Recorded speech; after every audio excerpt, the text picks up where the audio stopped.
Yo les gens, aujourd'hui on se retrouve chez une moto, mon concessionnaire moto, là où je vais tout le temps, et aujourd'hui c'est essai moto et je vais tester la MT10 SP.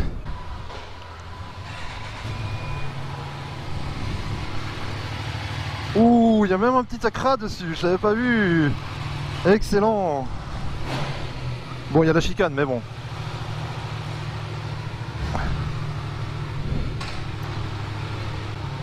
Alors bien entendu, je suis un peu plus haut que sur ma 09.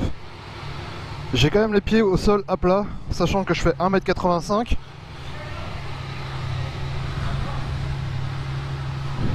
Hop.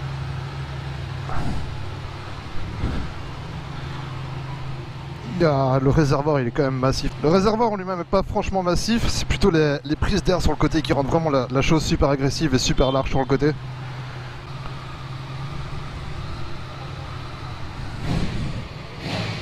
Ouais, on l'entend vraiment pas avec la chicane. C'est bien dommage qu'il l'ait pas retiré. Alors c'est pas ma première fois sur une SP. Et le souci c'est que oui j'en ai fait une vidéo mais je l'ai malencontreusement supprimé. Donc me revoilà un an après pour le test de la MT10 SP. Alors contrairement à la 09, je suis un peu plus penché en avant, ce qui m'arrange pas du tout, sachant que j'ai des problèmes de dos.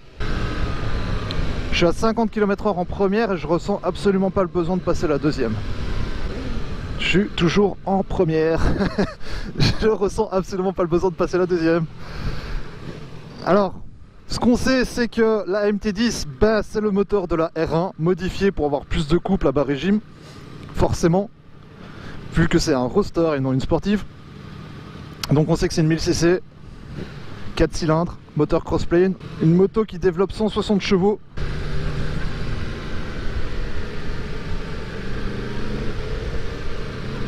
Ah, j'aime vraiment pas la conduite du gars qui est devant moi.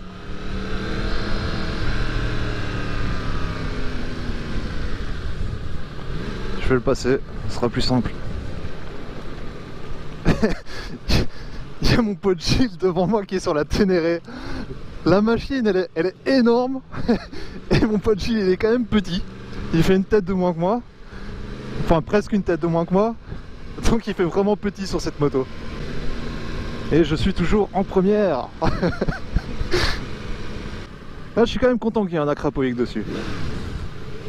Mais ça aurait été mieux sans chicane. J'espère qu'on va prendre des routes où on va pouvoir un peu ouvrir quand même, histoire de voir ce qu'elle a dans le ventre. Ça aurait été quand même bien mieux que je puisse prendre la moto pendant genre 1h30, 2h et partir tout seul, histoire de faire un test complet. Mais là, je crois qu'on a 40 minutes, donc on va faire ce qu'on peut. On va vraiment faire ce qu'on peut. Alors les accélérations, vous ne me prenez pas dans ce que je vais dire. Elles ont vraiment du punch. Elles ont vraiment du punch. Le seul truc, c'est comme c'est un 4 cylindres, eh ben on retrouve pas cette agressivité qu'il y a dans la MT-09. La MT-09 qui est un 3 cylindres. La MT-09, vous ouvrez les gaz, elle donne tout à 100% directement. Tandis que la MT-10, comme c'est son 4 cylindres, elle va y aller progressivement dans l'accélération. Mais vous méprenez absolument pas, c'est une moto qui a franchement du punch à revendre. Mais on retrouve pas ce coup sec qu'on a directement avec la 09 dès qu'on ouvre les gaz. Et c'est ça que je trouve un peu dommage. Maintenant on peut changer un peu ça en modifiant les couronnes par exemple. Putain, il est vraiment petit sur cette moto. J'aimerais prendre un peu plus de virages histoire de sentir un peu mieux l'agilité de la moto. Ouais, ça envoie grave. Ça envoie très grave.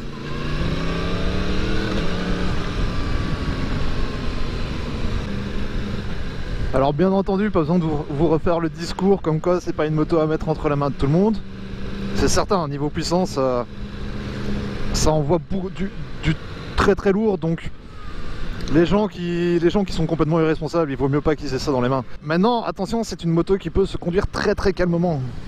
Comme c'est un 4 cylindres, les accélérations peuvent être très progressives si vous y allez pas doucement. Donc il y a vraiment moyen d'être calme sur cette moto.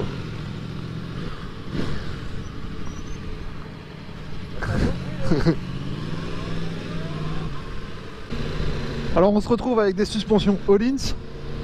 Donc autant vous dire que c'est confortable, c'est vraiment très confortable niveau suspension. C'est ça la différence qu'on va retrouver sur une MT10 SP par rapport à une MT10 normale.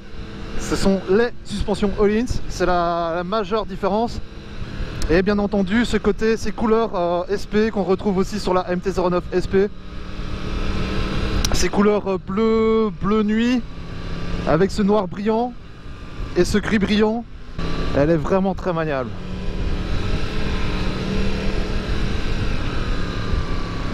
Elle est vraiment très maniable. Il y a vraiment de quoi s'amuser. En ce qui concerne le design, je suis pas vraiment très fan de son design. Surtout du phare avant. Pour ce qui est du reste, j'aime beaucoup.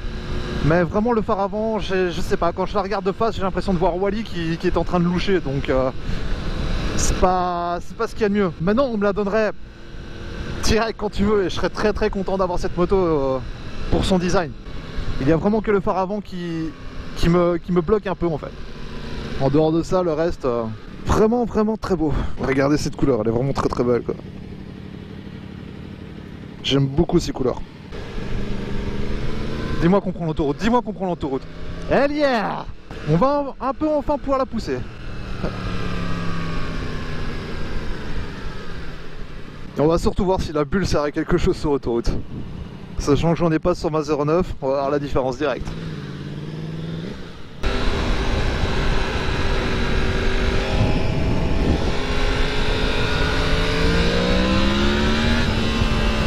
Il y a de quoi faire, il y a vraiment de quoi faire dans cette moto.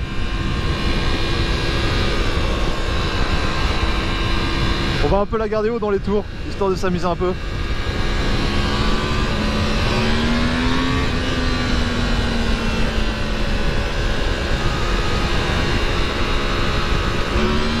Ouais, il y a vraiment du punch. Cherchez pas, quand elle est dans les 8000, 9000 tours minute, cherchez pas. C'est bien meilleur que la MT-09 à ce niveau-là. Le problème du couple pour la MT-10, c'est vraiment quand elle est pas dans les tours, à bas régime.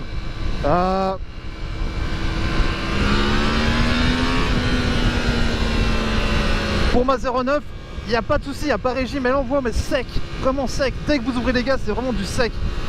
Tandis que la 10, comme c'est un 4 cylindres, ben voilà, il y a ce côté progressif, tout en ayant un max de punch, mais il n'y a pas cette agressivité.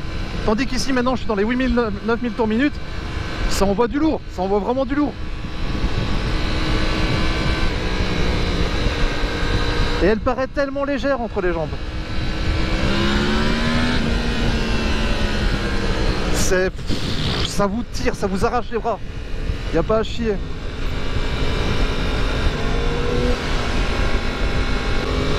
C'est ça qui est un peu dommage, c'est qu'on est en groupe, on est encadré par Yamaha, par les gens le personnel du concessionnaire. Et donc voilà, on peut pas vraiment se lâcher, on peut pas vraiment tester la moto. Bon, en même temps, j'irai pas non plus à rouler à des 140, 150 dans les petites routes de campagne. C'est pas ma moto, j'ai vraiment pas envie de la cracher, j'ai vraiment pas envie de douiller pour une moto qui ne m'appartient pas. Et puis c'est le respect aussi de tester une moto qui ne m'appartient pas, c'est d'en prendre soin quoi. Et donc voilà, mais c'est clair que c'est un peu dommage de ne pas pouvoir la pousser un petit peu, de tester le freinage surtout. Tester le freinage d'urgence pour voir si elle a vraiment du mordant au niveau freinage. Par contre, chose très agréable, c'est que sur le siège à l'arrière de mes fesses, il y a une espèce de petit coussin qui vous bloque dès que vous allez trop sec en accélération et que ça vous pousse en arrière. Donc ça c'est vraiment pas mal, j'aurais beaucoup aimé avoir ça sur ma 09. C'est une moto que j'aimerais énormément tester sur circuit. J'aimerais beaucoup ça. J'aimerais vraiment beaucoup ça. Donc Yamaha, si vous regardez et que vous voulez m'envoyer sur circuit, n'hésitez pas. Je suis preneur direct. C'est une moto qui est vraiment super agréable à conduire. Que ce soit niveau suspension, maniabilité, etc. On sent pas le poids de la moto. C'est un agréable. Je trouve par contre la suspension arrière un peu dure, donc Comme c'est une Öhlins, il doit y avoir la molette de réglage et je la rentrais un peu plus molle parce que ça tape en fait à chaque fois que vous prenez des bosses, des trous, etc. Ça tape vraiment au niveau des vertèbres dans le dos. Donc ça c'est franchement pas agréable. Ça doit être excellent sur piste sur une route bien lisse, mais sur route ouverte il vaut mieux la rentrer un peu plus molle. Sinon en 2 semaines vous avez plus de dos quoi. Ah, on va de nouveau se réamuser sur l'autoroute.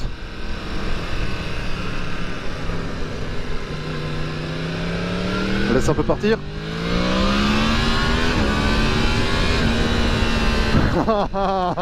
Elle s'est levée, elle s'est levée.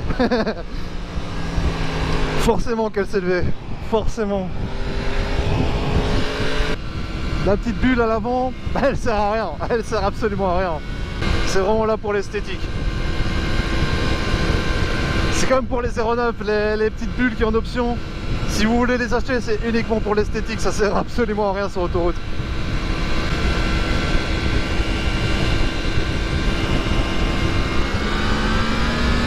Oh là là! Putain, cette accélération quoi!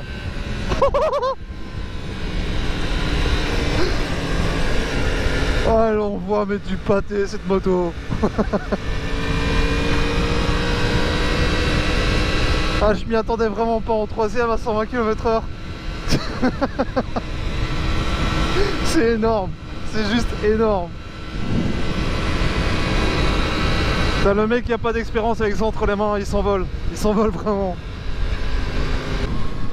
Qu'est-ce que j'aimerais m'amuser à faire des wheelings avec cette moto. Comment ce serait l'éclate. Mais comme c'est pas la mienne et que je suis un peu trop surveillé, on va s'abstenir. Ah c'est dommage, j'aurais bien voulu essayer les freins. Mais bon. Y'a pas un mec qui a envie de nous couper la route là? Non. Allez, je dois tester mes freins s'il vous plaît. Bon malheureusement on est de retour dans les petites rues de Bruxelles. Ça va plus avancer, il n'y aura plus grand chose à voir. J'espère un jour avoir l'occasion de retester cette moto, que ce soit sur circuit ou sur route, mais en étant libre de pouvoir un peu faire ce que je veux, de pas être encadré comme je le suis aujourd'hui. Histoire de vraiment faire un test complet de la moto. Mais en attendant, c'est tout ce que j'ai à vous proposer. Donc, je vous dis à la prochaine les gens. Tchuss.